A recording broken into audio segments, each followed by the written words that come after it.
Bandeko, Moïse Katumbi, né de père juif israélien. Sa mère était ou est zambienne.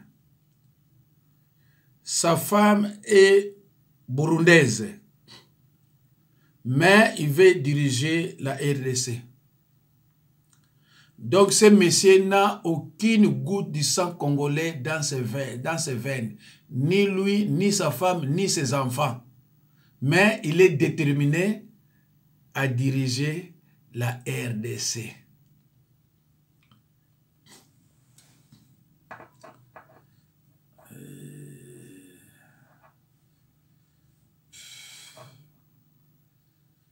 Une fraude. Est-ce que vous aussi, vous suspectez qu'une fraude est en train d'être planifiée ou est-ce que vous accordez sa chance à la CENI encore? J'accorde la chance à la CENI. La seule solution, c'est la population. Elle doit rester vigilante et doit rester sur chaque bureau de vote. Elle ne partira jamais aussi longtemps qu'on n'a pas encore compté les voix et affiché le résultat. Jusqu'à nouvel ordre, Moïse Katumbi, votre parti Ensemble pour la République et vous-même, vous êtes toujours allié de Félix Tshisekedi dans l'Union sacrée. Qu'est-ce que vous pensez, quel bilan vous portez, qu'est-ce que vous pensez de la gestion du pays par le président Tshisekedi depuis 4 ans? Vous savez, je suis allié dans l'Union sacrée, ça fait 2 ans. Le président Tshisekedi avait fait appel à moi et à mon parti pour le rejoindre. Mais le bilan est très mauvais. Le bilan est chaotique.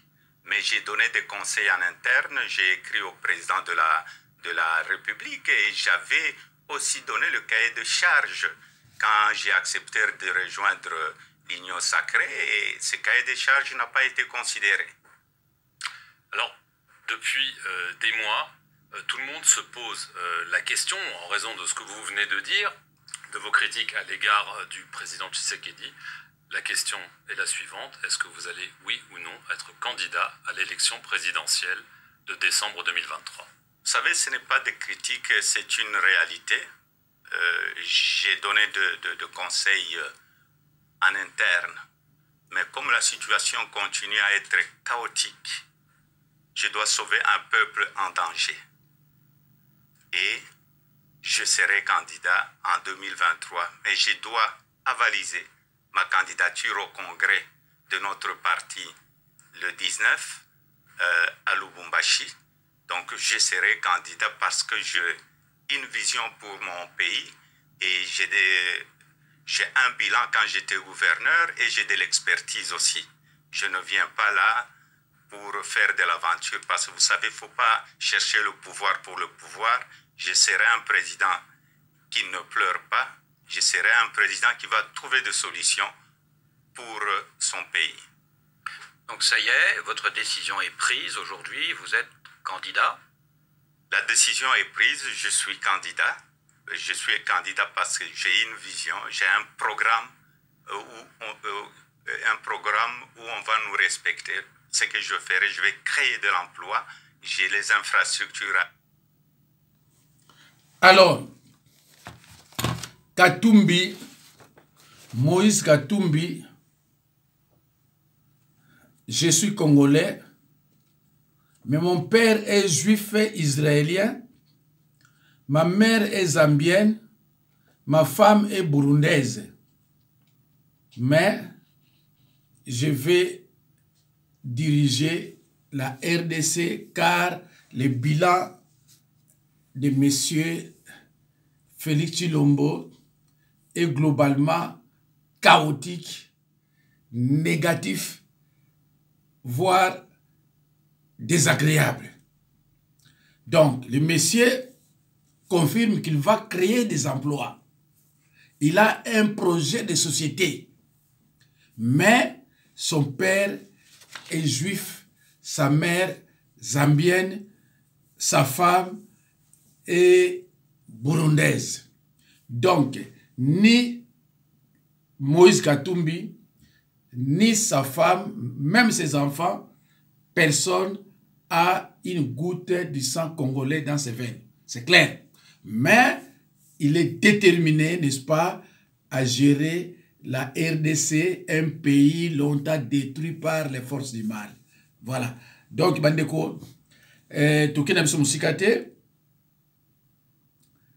alobi yango, aza clair, makambo tozokuta nango neti ba oyo, epa na ye ekosila. Ekosila. Toda tana no eloko boto zonga mbamu.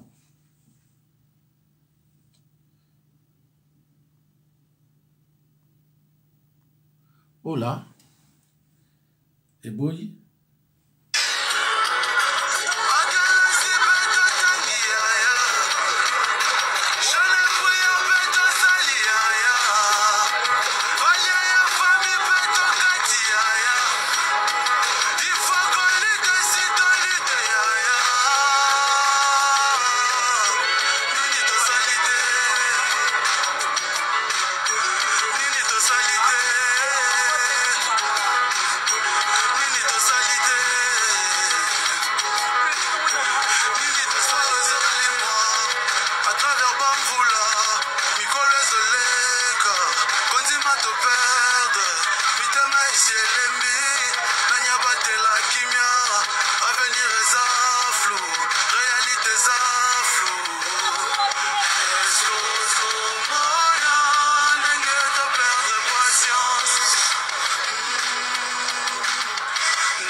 Alors, bandego, mboka ya boye yango eza na président, eza na ba ministre, eza na ba député, eza na ba sénateur, eza na ba PDG, mboka ya boye.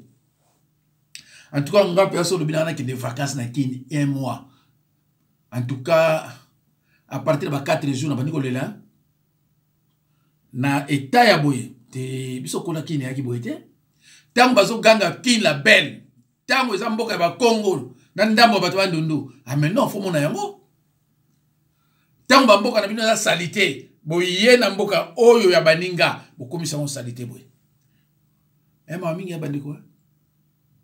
Donc mboka wana eza na ba député, eza na ba sénateur, eza na ba président, eza na ba ministre bazo rouler na ba voiture. Ba député ba pesa bango ba jeep na 21 000 pour la corruption. Tala. Ndeni ni mundele akobenga biso makakote. Tala. 4 ans. Tala. A changé le côté. 4 ans a changé le côté. Alors, bandeko, totala, ce qui te kolobanini, te continuer. Notre élection, il essaie de bloquer ma candidature, mais cette fois-ci en utilisant mon père juif comme étant la preuve que je ne peux pas être 100% loyal à mon pays. Ma fondée papa juif. Je voudrais d'abord déplorer le langage excessif de cet acteur politique-là, M. Moïse Katumbi. Je crois qu'il aurait été utile qu'il puisse sortir publiquement et dire, au lieu de dire ils essayent, il accuse tous les Congolais. Il aurait été utile qu'il dise Noël Tchani a mis la proposition sur la table et qu'il puisse épargner tous mes autres compatriotes donc des accusations futiles. Mais deux, je voudrais que M. Moïse Katumbi sache une chose. Nous sommes dans un pays qu'on appelle la République démocratique du Congo, qui appartient aux Congolais, ça n'appartient pas aux Juifs. Si lui, il va là-bas et il dit aux Juifs qu'il est juif de père, ça veut dire qu'il n'est pas l'un de nôtres. Je pense que le peuple congolais a pris note de cela. Mais au-delà de cela aussi, les Congolais n'ont pas de leçons à recevoir de la part de qui que ce soit. Il peut aller au département d'État à Washington, il peut aller chez les Juifs, où il veut. À la fin de la journée, le Congo, c'est un pays indépendant qui va rester indépendant et qui doit rester dirigé par les Congolais. Et je répète qu'il y a nécessité, déjà à partir de déclaration de M. Moïse Katumbi devant cette association juive, qui a nécessité pour notre Assemblée nationale de planifier la discussion sur cette proposition de loi, parce que très clairement, il a démontré qu'il ne peut pas être loyal à 100% à l'égard de la République démocratique du Congo. Mais bien sûr, ça montre bien qu'il a, il a ce qu'on appelle la loyauté partagée. Quand il est avec les Juifs, il dit qu'il est juif de par son père. Il est l'un de leurs. Et quand il est avec les Congolais, il veut nous faire croire que les Congolais. Mais la seule chose qu'il n'a pas dite dans cette présentation-là, il n'a pas dit donc sa mère elle est d'où. D'après les informations que nous avons collectées, sa mère elle est zambienne. Comment est-ce que quelqu'un dont la mère est zambienne, le père est juif, grec, italien, israélien, comment est-ce qu'il peut prétendre devenir président de la République démocratique du Congo? Et sa femme est burundaise. Moi, je pense qu'il n'a aucun lien avec la République démocratique du Congo. Quand nous faisons des lois, on ne vise pas un individu. La loi, elle est impersonnelle. Mais le l'autre m'a reproché, Noël Seigneur, on a fixation sur Moïse Katumbi. Et vraiment, c'est comme si on a dit, Moïse Katumbi, et tu te fabriques comme ça une proposition de loi pour boucler Moïse. Et je vais vous dire une chose. J'ai beaucoup de choses à faire que de concevoir des propositions de loi pour viser un individu. La loi que j'ai conçue, elle est impersonnelle. C'est pour protéger la souveraineté de notre pays contre toute infiltration étrangère. Et l'infiltration étrangère, je voudrais vous rappeler d'où ça vient. Vous vous rappelez que depuis 1996, il y a eu les armées du Rwanda, du Burundi et de l'Ouganda qui sont entrées en République démocratique du Congo, qui nous ont envahis. Ces armées, pour les combattre, notre gouvernement, pendant la période donc de M. Laurent Désiré Kabila, a fait venir les armées de Zimbabwe, de la Namibie, de l'Angola. Et toutes ces armées ont été rejointes sur le sol congolais par les armées de tous les pays du monde dans le cadre de la MONUSCO ou bien de la MONUC, dans le cadre donc des Nations Unies. Ça veut dire qu'on a eu sur notre territoire près de 50 000 militaires étrangers. Ces 50 000 militaires étrangers se sont accouplés avec des femmes congolaises, faisant au passage près de 5 millions d'enfants. Ces enfants-là, ils sont congolais, parce qu'ils sont nés d'un père ou d'une mère congolaise, d'après la constitution congolaise. Et nous les acceptons tous, ils sont les nôtres, ce sont nos enfants. Mais ces enfants ne peuvent pas être 100% loyaux à l'égard de la République démocratique du Congo. Ils auront la loyauté partagée à tout moment entre le pays de leur père et le pays de leur mère. Moïse Katumbi vient de faire la démonstration de cela. Quand il y a un problème au Congo, il va nous accuser chez les Juifs en disant « Vous êtes mes oncles paternels, voyez les autres là-bas, faites la campagne à travers le monde pour les étouffer. » C'est ça que nous voulons éviter. Dans des postes de souveraineté nationale, présidence de la République, présidence du Sénat, présidence de l'Assemblée nationale, Premier ministre, les ministres régaliens, c'est-à-dire finances, budget, affaires étrangères, justice, mais également le haut commandement militaire et le haut commandement de la police nationale et les hauts magistrats de la République, le président de la Commission électorale nationale indépendante, le gouverneur de la Banque centrale du Congo, l'administrateur de l'ANER et aussi le directeur général des migrations. Tous ces postes-là sont des postes de souveraineté. Ils doivent revenir aux Congolais nés de pères et de mères congolais, c'est-à-dire des gens qui seront 100% loyaux à la République démocratique du Congo et qui ne vont pas nous accuser dans le pays de leur père pour faire la campagne contre la RDC comme Moïse Katumbi. Katumbi, wa motema mabe. Katumbi pa yo zali yo kanga Moïse, oza motema mabe. Papa na yo aza grec, juif, israélien. Maman na yo aza zambienne. Abota ki on a ba condition moko a pécha quitté parce qu'elle n'était pas mariée. C'est normal. Mais yo lobi okoli na RDC. Moïse Katumbi olobi okoli na RDC. Yo, maman na yo, tata na yo, moutazana goutte. Une goutte, je dis, je parle d'une goutte du sang congolais. Alors, il fallait ce que yo oluka congolaise au bala pour se couvrir. Mais le colonel motema ya ndoki okoluka burundaise. Ah, Boniko Moïse. Nana kanki onzela ozo mwasi ya congolaise te. Parce que ozaki na mwasi ya congolaise a misiko futo kotila yo. Parce que yozu mwasi ya mboka na biso futo kotila yo sikoto bitei. Mwasi naza congolaise bana ibaba congolais. Il faut poser candidature. Mais yo ozana motema ya ndoki. Moïse Katumbi. Yaba sataniste. Ok ozo mwasi ya burundaise. Bana na yo bazana makila combien? Bazana makila ba israélien, ba grec, juif, bazana makila ba zambien. Ah ça c'est encore dangereux. Bazana makila su ya bana ya ba burundaise, ya ba burundais, ba tuti. Yo maintenant yo olingi ozala président ya RDC. Ah Katumbi bonidi. Boni bosana na batu boyeko vraiment boni. Siko yo olingi ozala président ya RDC attaque qui? Katumbi. Mais non. Non. Soyons quand même correct. On est le président ya RDC en quelle qualité? Gout ya sa moko litanga na nzoto no ya ba congolais ezate. Et pas ya moi sinayo ezate. Bano bo bimisi oyo tika bon na RDC ata mutu moko za Congo na gout disant seulement azate.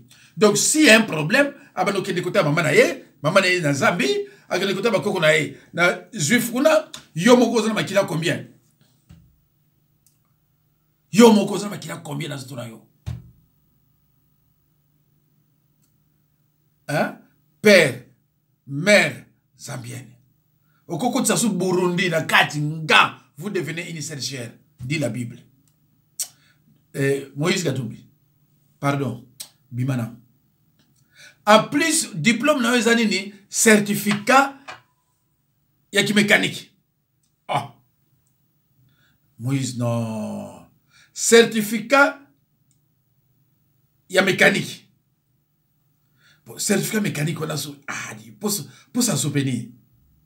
Hein? Certificat ya mécanique. Tu veux qu'on a oublié? Yo, comme ça la réforme. Tout le baboye, Eliezer, yo si vous êtes vous êtes na IPEN, vous êtes à l'université. Vous êtes monté Tshisekedi, vous êtes docteur en droit. Lokuta. Moyibi. Vous avez un diplôme d'état. Et moto oyo ye basali na ye réforme wana ata na certificat ya mécanique. Moïse Katumbi Chap. Est-ce que bangomi bale wana baleki moto mutu Tshisekedi? Est-ce que eloko ezozanga na Congo eza ba diplôme to eza ndenge parce que na ndenge wana ozokende tokoya komonte pe to tuna ba titre ya mutu na mutu ozomona te ke ozokende na voie moko ya bien. Tuna titre. Tuna ngawo yanga. Tozana posa débat wana te. Est-ce que ce qui manque à la République c'est les diplômes ou bien c'est la volonté politique? Eloko ezozanga eza diplôme to volonté. Est-ce que volonté politique yango to kotiango na bato basala certificat ya mécanique? La politique est une science. Alors, Katumbi, Moïse Katumbi. Moïse Katumbi. La politique devient un art. Moïse Katumbi. Lorsque vous avez appris sur l'État. Moïse Katumbi. Moïse Katumbi. Kozonga mabete na musala nzambe. Mais Muluba, ndeko na yo, Muluba. Alobi. Parce que yo, ok, ki na katanga, doza Muluba katanga. D'après yo. Yé à lobby, on a un certificat, il y a mécanique. Ah, bon, certificat mécanique, non, pas jusque-là. Certificat, il y a mécanique, donc on a mécanicien. Mais finalement, beaucoup yo, son à lobby, oh, passé Dina, même Congo, on a bien été. Ah non. Bon, Moïse Katumbi, to, nous avons un problème, nous avons un yébioté, yupo yébigate. Hein? Tout le monde a un problème dans la RDCT. Retirer la candidature na yo papa pour créer un problème retirer la candidature na yo. Vous comprenez? Donc si vous avez même maman Kingandi, maman Mouyanzi, papa juif. Attends, mon nom de Moussoso. Mais yo c'est papa juif, grec, juif, israélien. Juif pas grec. Et maman na yo zambienne na Zambie. Tata na yo moi si na yo non ça me mabé. T'es vraiment ça me mabé. Excellence,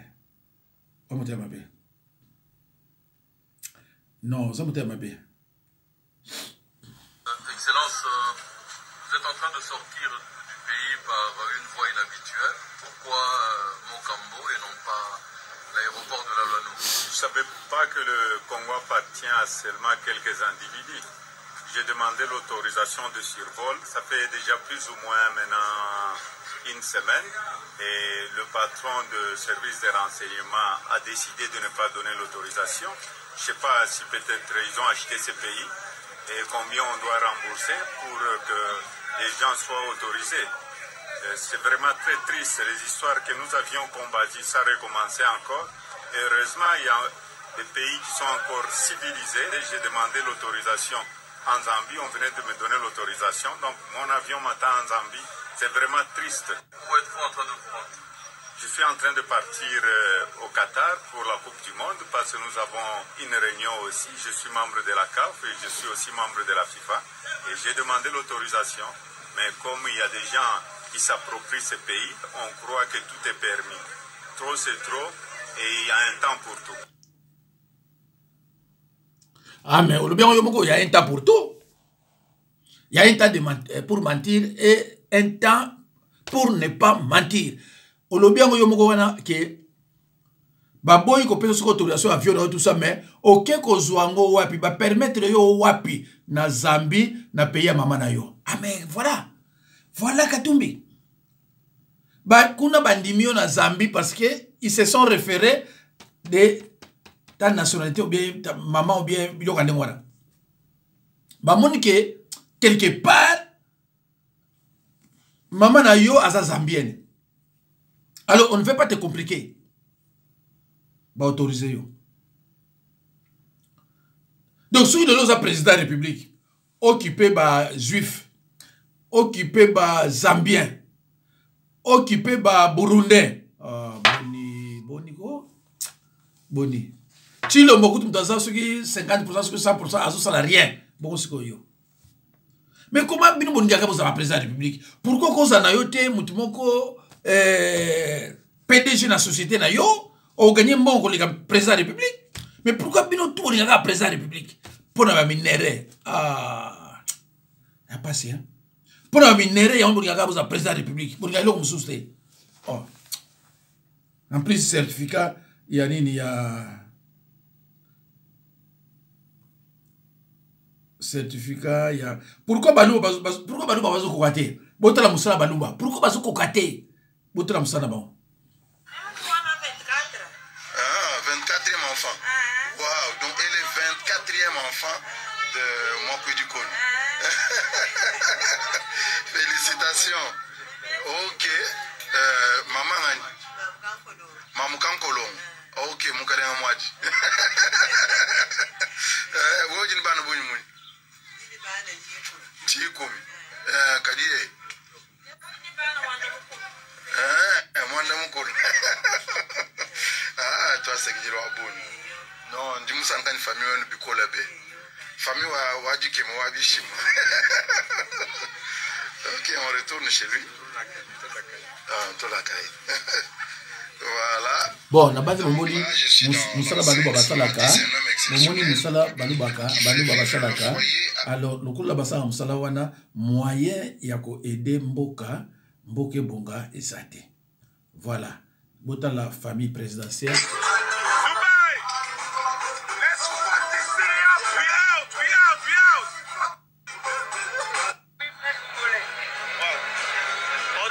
Merci. La journée d'aujourd'hui n'allait pas être possible sans toi. Merci beaucoup. Merci. Merci. Merci frère. Mon frère.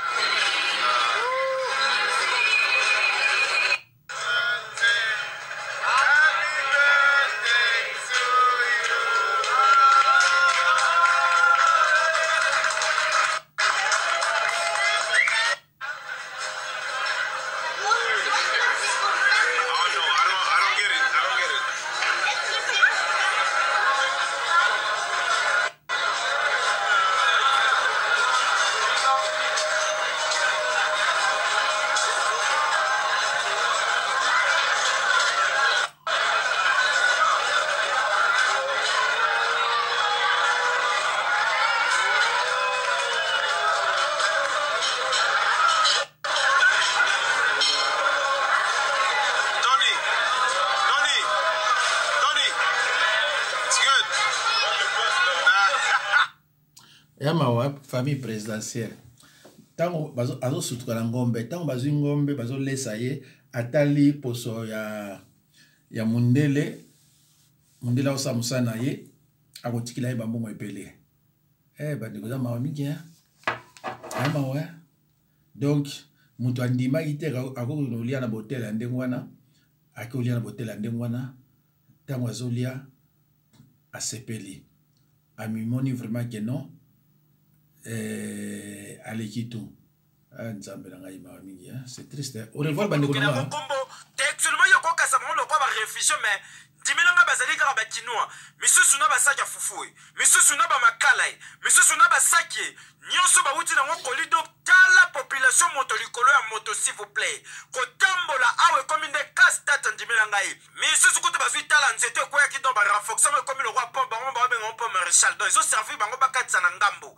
Tala ya pasi pe mawa, bato bazala ngambo e bembe moyeba kende kokunda ezali te tala na bazali ko na cercueil. Ine mususu na énergie ça tout ekilibi yona ko. Donc, awe comme casse-tête. Moyen ya kotambola ezali te lokwa bande ko bembe bozomo na ba souffrir ndeko souffrir. Koto na ngambo zali komona mama na emotion nyonso azali kokokate nzele kataneli bango.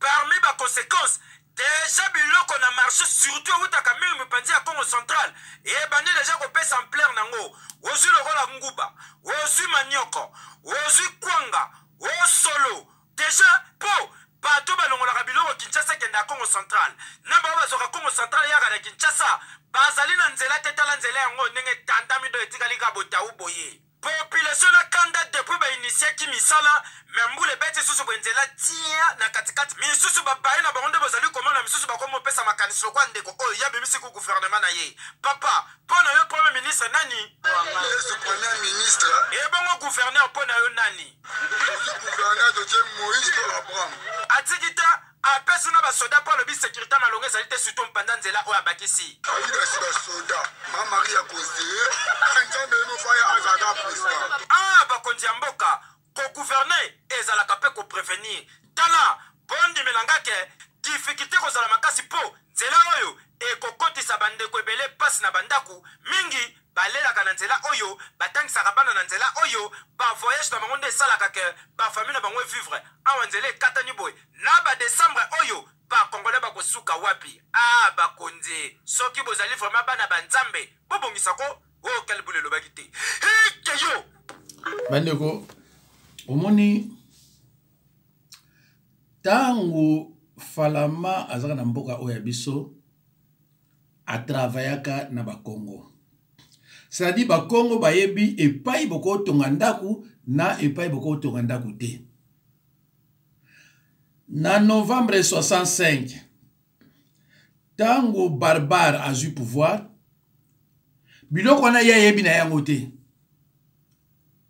e bakongo mpe batikili bino bosala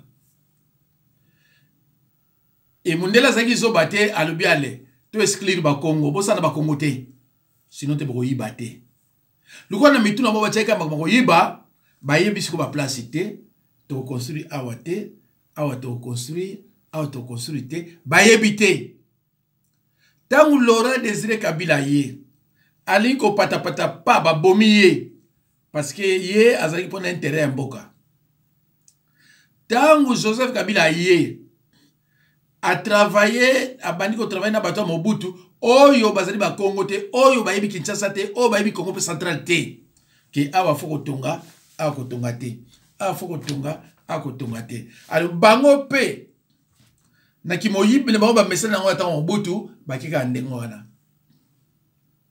le peuple siko atongi partout parce que l'État depuis le 24 novembre 65 a existé pour ayebi plan ya Kinshasa te traba conséquence tango zo sala injustice faut za mayele so za mayele te okomona bakongo bakengi maboko to tala bino to travailler bakengi maboko to tala bino biso bakolo mboka o to yebi pa yako tonga awa kotonga te et bino boye ole bo travailler na bango parce que administration Yamboka na biso simamaki na ba Belge na ba Congo. Mikanda nyonso okoma ezaki ba Belge na ba Congo. Belge abana banga ka kasavu abana banga mutu mususe o ekolo mo bote. Botanga ka ba biloko yango po tribalisme l'équibino bolingo yoka histoire te bolingo yoka vérité te. Alors ceux qui m'ont dit la télévision Lumumba héros ayebi pourquoi? Ayebi que parce que vous avez zoba bino so sopana kuna. Bandi kuna ya mawa. Siko lelo batu muso bandi ko découvrir que richesse zaki na tanga esila. Richesse zaki na mbujima ikuna esila tina bakananga. Baye ko comprendre que non, richesse solo eza na ba Congo. Richesse siko eza kuna. Ya bozo kuna ka bango tuna ba kamere, ba ko so banda kuna. Bango ba so parce baye que richesse ya mboka na biso eza kuna. Bozo eza na bino sonité batu na gouvernement bochanga bango te, mais balia ka bien. Elle va venir le côté. Batu bazana na gouvernement na mboka na bango balia ka bien te ba konda. Alors, si vous avez nani suki nani, na certificat mécanique, il n'a même pas une goutte de sang congolais dans ses veines, à l'oubli fois de la présidence de la République. N'importe quoi. Est-ce que le Congo central, il y a peut-être la présidence de la République, bis le Congo central, mais à part le Congo, tout va tirer les kuna, c'est normal, la France de la présidence de la République. Ah, en tout cas, Mboka Oyo, c'est donc, tant que Mundela zo benga bino baba kaku. Donc, je crois qu'il y a zo constaté. Parce que, banda 65, et là, comment tu as mon impression d'agité. Biso de 60 à 65, tu as vu le ba mindele. Mo aliaka misunya, aliaka mikuate. Ba mama na biso wana oteka biloko tika na zandu, batika ngo kuna muyiba na kate. Ba porte banda kuna biso e bana okangamate. E bana na sa fongola, muyiba na kate. Bana bayina ki muyibi. Bana bayina ki muyibi na boka wala. Et ça m'a entendu vraiment que tout sangani na ba mundela asangisi biso na bato ba kwa osangisa biso te. Et ça te ki na inibino mais c'est comme ça toi en place mokote bandeko. Comment bato ba comprendre que il faut être dans la ambulance. Comment mon bout de temps à pouvoir à côté de la société nyonso ya kata Kinshasa et ça na ba dispensaire. Et ça na ambulance.